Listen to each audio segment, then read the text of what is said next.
Hello and good afternoon, everyone. I am Jennifer Burnham and I am Simplicity Coach for the Ambitious Woman. And I'm so excited to have this conversation today. I think it's really important and it's something that I struggle with, and I'm guessing if I do, maybe you do too. So we're going to talk about planning the week and getting things done and how to prioritize. And I've got my friend Clay on, and Clay Gillham is a young entrepreneur and the founder of The Tailored Life by Clay. For the last year and a half, she's been helping clients throughout the state of Kentucky restore peace and combat anxiety with home organization and design solutions that are tailored to them. I love it. Organizers unite. So hello, Clay, and welcome. Thank you. I'm so excited to be here. Excited to do this. I am so excited to have you on. So planning is something that we usually really good at goals, and then we might be good at what we're doing for the day, but then somewhere along the way wires get crossed. So let's just talk a little bit about planning. Why do you think planning the week is so important? What are some things that you do? Just casual combo.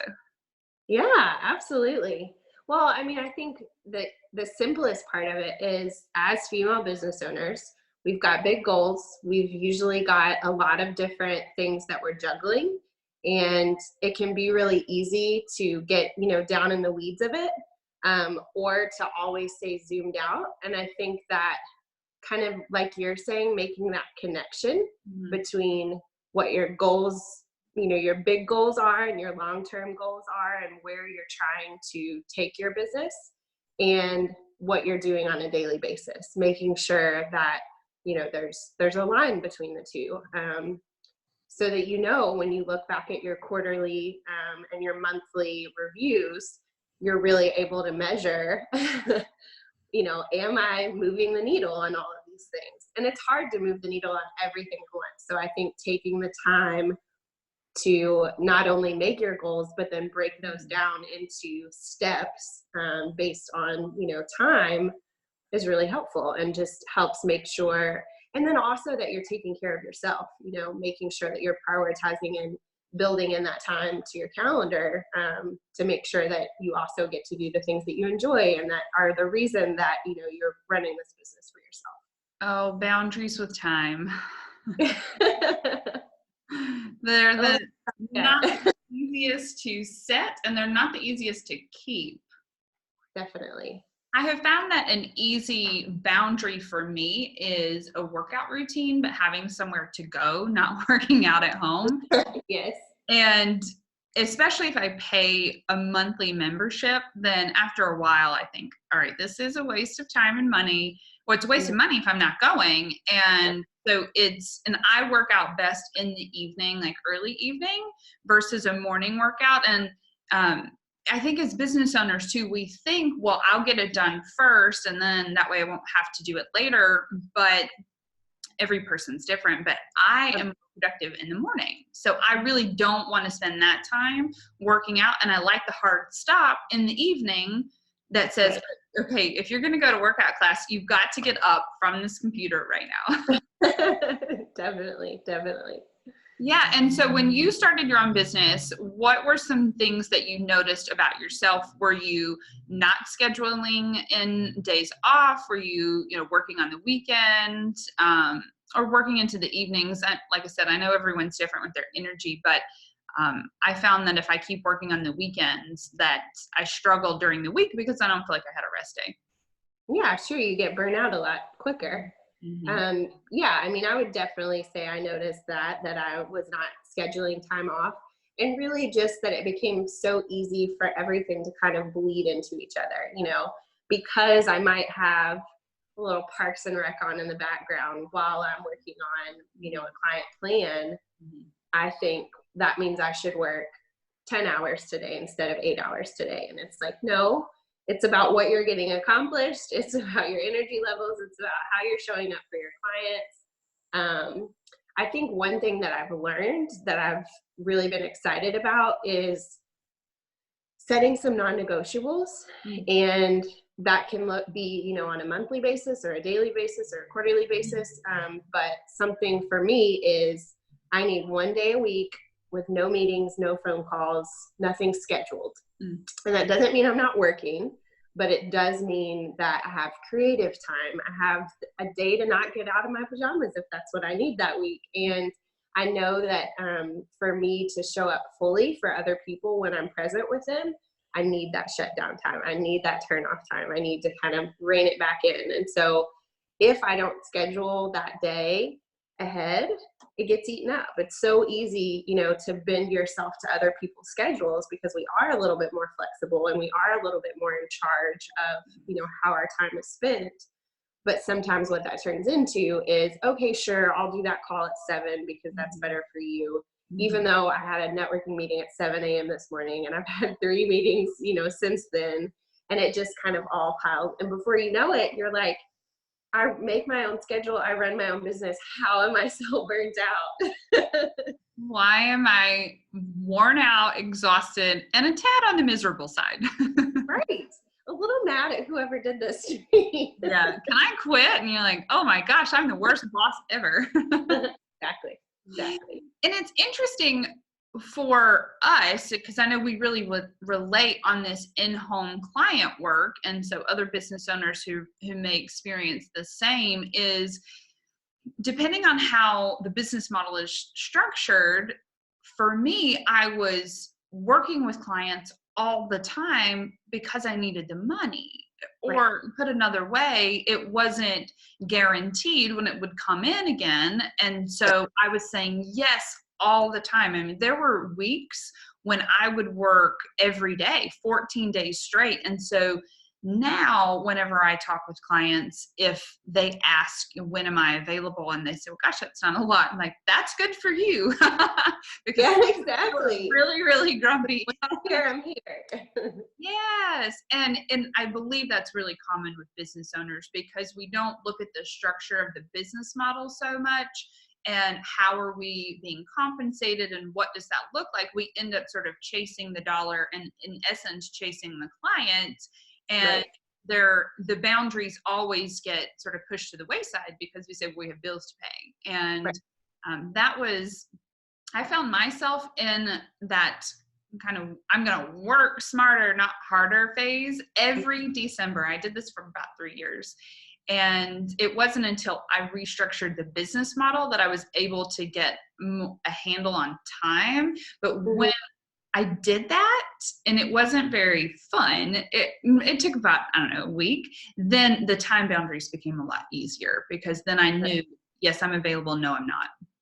Yeah, absolutely. And I think what you put out ends up being what comes back to you, and not just, karma, but like with your time. I think if you're upfront with people and saying, these are some boundaries that I've set for myself because I've learned that if I don't, this is what happens and this is how I show up for you. So in my best interest, in your best interest, this is when I'm available. People respect that. They respond to it. Like I've had the bosses that never stop working, and you learn to start expecting that they will always be available. They will always answer the phone. They will always answer an email, even if it's at 4 a.m. And like, we're not going to do that. We're not going to do that because I think it also comes back to the idea that like, unless you're a neurosurgeon or something of that level, more than likely, whatever you're dealing with that feels like an emergency is not actually an emergency. And it may be very important, yes, but it will hold until 9 a.m. tomorrow when I'm on the clock. As my friend Cheryl used to say, ain't nobody gonna die. It's true. It is just not ask it. We will make it right. Yeah. And boundaries, because when we're talking about planning, we'll bleed over into some of these other topics of email and phone and text. And, for me, for example, I don't text with clients unless they are sending me something really fun, like, look what I've done, or a big win. Otherwise, if it's a 911, if it's an emergency, if it's something else, it needs to be communicated in the appropriate avenue. And I find that email is that avenue, not text. And it would ruin my day. It would ruin a weekend if I saw a text from a client where something happened or they had a question or they had a concern when I wasn't going to address it that day anyway. So why was I checking these things, or why was I making myself available? And that Right. comes back to the planning. It's like, no, I'm not working today. Yeah. Yeah, absolutely. I've considered at different times putting something into my contract, into what I propose to the clients when we're first deciding whether or not to work together, to say kind of like, here's a reasonable amount of time for me to respond. Mhm. Here are the times that I will respond, and making that very clear so that you're not expecting a 30-second reply from an email, because that's not realistic, and that's not what that, like you're saying, that's not what that medium is built for. And think about when we were in college. So we'd get the syllabus from the professor at the beginning of the semester, and things that it would include would be his email address, his office phone number, and his office hours, and his communication expectations, how he expected you to communicate with him or her, and how he or she wanted you to communicate with them. And when we set these things up in advance and we talk about them with clients, they tend to not be as big of a deal as we make it out to be in our head. Right. All right, so I am curious. I'd love to hear how you operate on planning. Do you plan the whole week on one day? Do you plan maybe a couple of days? How do you do that? Yeah. So my routine is on Sundays usually, and it's, it may be Sunday morning, evening, or afternoon, just depending on my schedule. If we're in the car, usually I'm like, Jesse, get in the driver's seat. Mama's got a plan. But for me, I think it's a little bit more about taking the time to assess my week and make sure that it makes sense in relation to the boundaries and the goals that I've set for myself. So what that looks like for me is a brain dump, just a to-do list, anybody that I need to follow up with, anything that I've been thinking about, any type of brainstorming or creative work I want to do, that goes in one place. Then I look at my calendar. What meetings and appointments do I have set already? What social events do I have? And then I look at some more big picture stuff. So for me personally, and I think this is something that I've been so passionate about this year, about learning more about, thanks to Kate Northrup, is female cycles and how that affects your ability to be productive, and understanding that males are on a 24-hour cycle, females are on a 28-day cycle. There will be days that you are primed energetically to do certain tasks. And not everyone has the luxury of being able to plan, according to that. Right. But if you are a female business owner and you can plan your own schedule, it has been a game changer for me. To just say, the week that I'm in the dark, I'm not setting meetings. I'm not, planning to give big presentations where I need to be on, and I need to be, thoughtful, and I need to be charismatic, because that's not realistic for me to show up that way in that day. And I might look at social commitments that I have and the type of energy that that's going to take. So, if I've got something big from a social perspective, I don't also want to layer on top of that a huge deadline for my business. So that's kind of how I start it. And then the other key piece that's been helpful for me is attaching a time and energy amount estimated for each to do. And then pruning it way, way back. So if my beginner to-do list has 45 items on it, ain't no way that's getting done. So then to look at, okay, if each one of these tasks is going to take me 2 hours a piece, and I only have, X amount of hours left in my week after all of these appointments, what am I prioritizing? Which of these tasks are attached to bigger picture goals? Which of these tasks are deliverables for other people that I don't have as much flexibility on, or that I need flexibility on? And then that Sunday check-in is kind of the perfect time to see, wow, I put a lot on my plate this week. Do I have the energy and the ability to take all of this on? Or do I need to request some flexibility and start reaching out to some people to kind of moderate the way that this is going to turn out, so that I don't end up on Thursday going, oh my gosh, I've done 3 of the 30 things I wanted to do. And all of my time has been eaten up by everything else. And then as far as planning the days, I usually only plan 1 to 2 days out. So like I'll make my list on Sunday, I'll look at my weekly schedule, and then I'll schedule Monday and Tuesday. These are the things I want to get accomplished. These are the places I have to be, and kind of see when I'm going to get things done. I found that if I go much more than 2 to 3 days out, it's for nothing. I'm sure you can relate to that. You know, things change, your energy levels change, the interactions that you have throughout the week might reprioritize different items. Yeah. So I do try to give myself a little bit of flexibility later in the week, get the things done that have to get done earlier in the week so that I'm not stressing to try to finish them. And that, you know, has worked really well for me.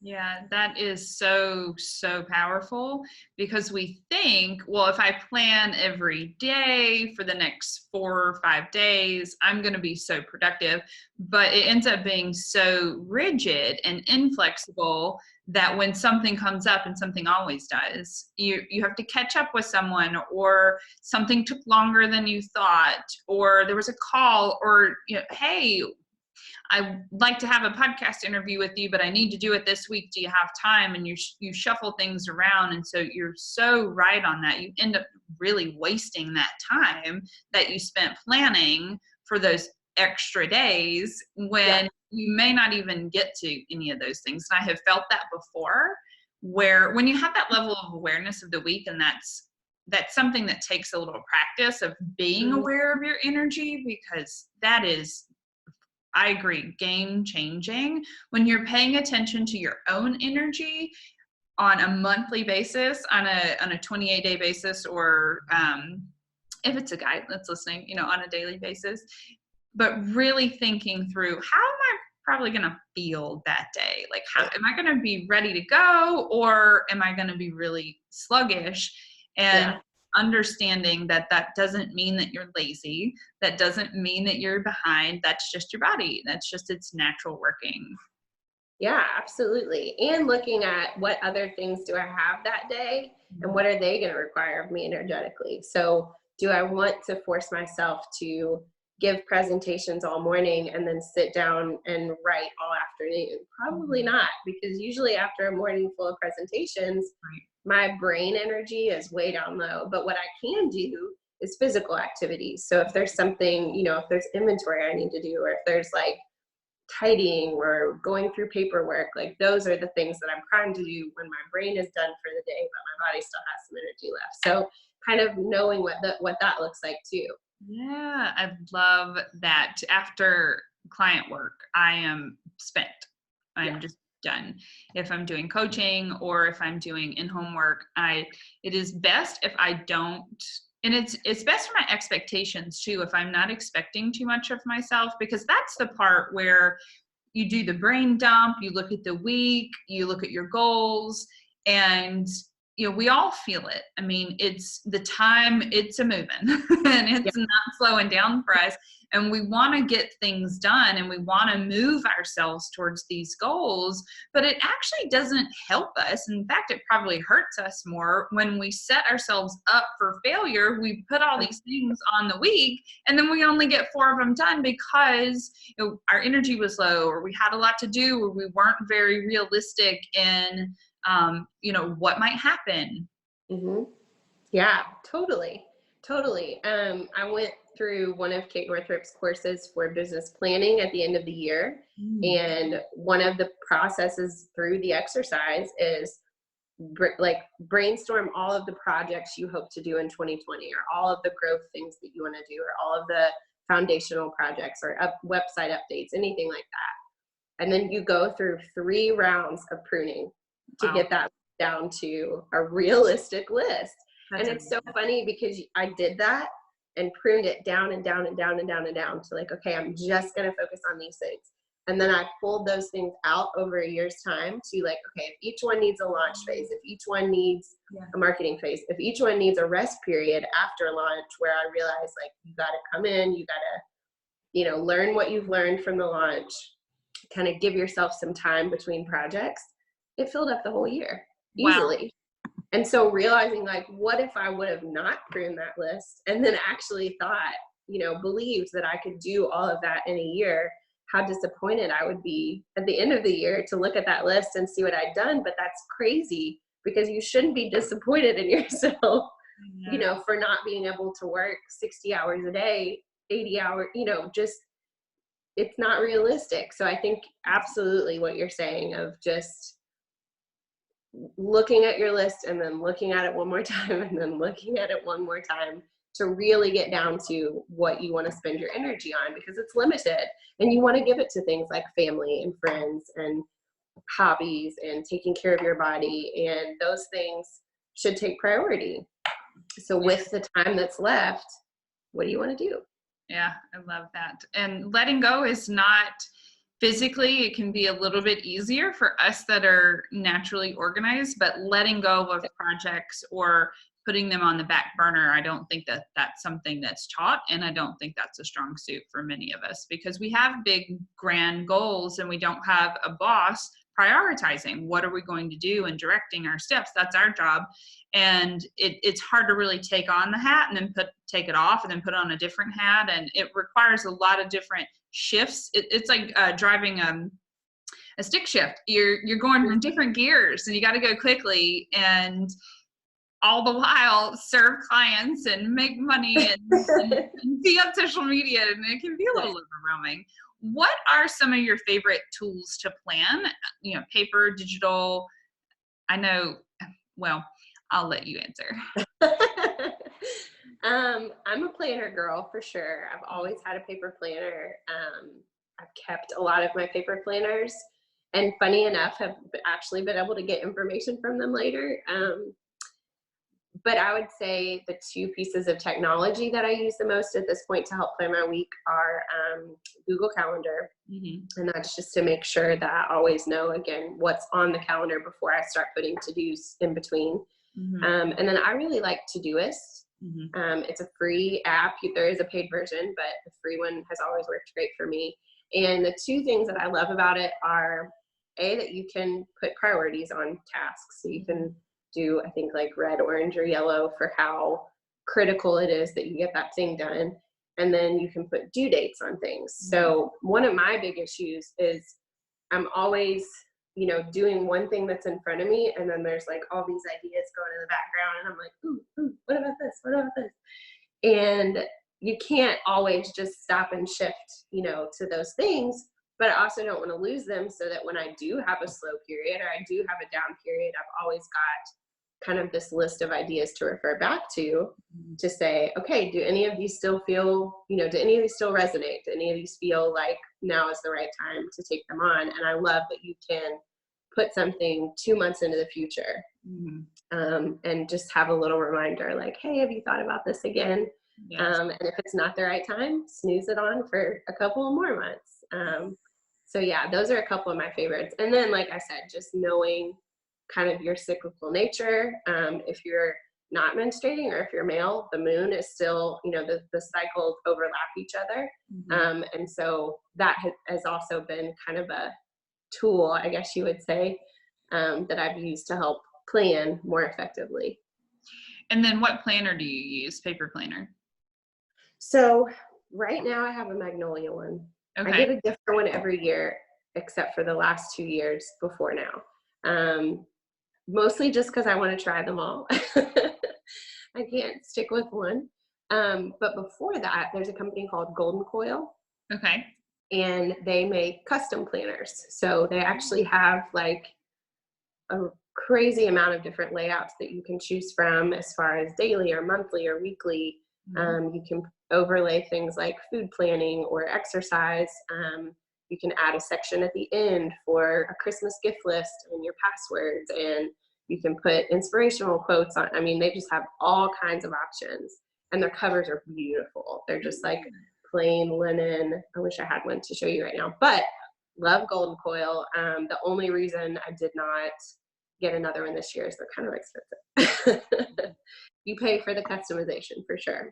Yeah. But if that's your main source of organization, totally worth it. Yeah, I vacillate. In high school had the planner, loved it. In college, I had it. I was a planner girl, and when I started the business, I had the recommendation from an older business owner who said, you really should get on an online calendar. And he was specifically talking about Outlook because it's pretty common, but I started using Google Calendar, and that's a really great place to keep appointments. And then Todoist is such a great place to keep tasks and projects, and then marrying the two when you can, because they can sync. But I think we're all visual. We all learn and see best when we can look at a day or a week. And I love to time batch. So I like to, it's sort of like going to the store. We know how much the carton of oat milk costs, and we know how much we have in our pocketbook if we can purchase the oat milk. We need to do the same thing with time. And when you take the Google Calendar and fill in the day with the appointments, and then is there really any holes? Is there any buckets? Is there any more money left in the bank, time in the bank for me to be able to do more things? And if so, then what can I, fill in? And I'm like you, I've used so many planners, and I don't even know the one that I was using recently, but I like to kind of like color code it, or yes, I don't like it too overwhelming, but I like to see what am I doing and being realistic, because most of the time it's usually 2 or 3 tasks, and that's about it that I'm going to get done, in addition to scheduled stuff. Right. It's amazing. Absolutely. I think the other benefit to Google, of course, is that you can share. So like my husband and I have a personal calendar that we share, so that he kind of always knows when we're traveling and, that kind of stuff. I like to color code personal, work, and travel. Those are really the main 3 categories I use. And the reason I kind of like it, like you were saying, is I want to look at the whole month and see how much work, how much personal, how much travel, like where, are there multiple travel weekends back to back? Are there weeks where I have all work and no personal? Are there weeks where I have lots of personal that I need to lighten up the workload? So I think it's just helpful for kind of getting more of a bird's eye view. Yes. And that's why I really like planners too, I think, is being able to flip to the month overviews and just get a feel for, in June, if I have 4 weddings, then I want to be careful how many launches and, workshops and additional things I plan, knowing that I'm already going to have the basic amount of work that I have, every week and every month. Full already. So being careful to add on more. Well, I think this was so helpful today, and I learned a lot. I can't wait to go look up those 2 planners. And so Magnolia, is that from Joanna Gaines' Magnolia? Yeah. Okay. All right. Yeah, the Target this year. Okay. Yeah, I can't wait to go look that up. And then Clay, what is your website? It is www.thetailoredlifebyclay.com. Awesome. So you guys can hop over there and check her out and see what she's up to. And on social media, your handle is? The Tailored Life by Clay. Awesome. Well, thank you so much for coming on today, and I can't wait to get to planning. All right, Thanks, Clay. Bye.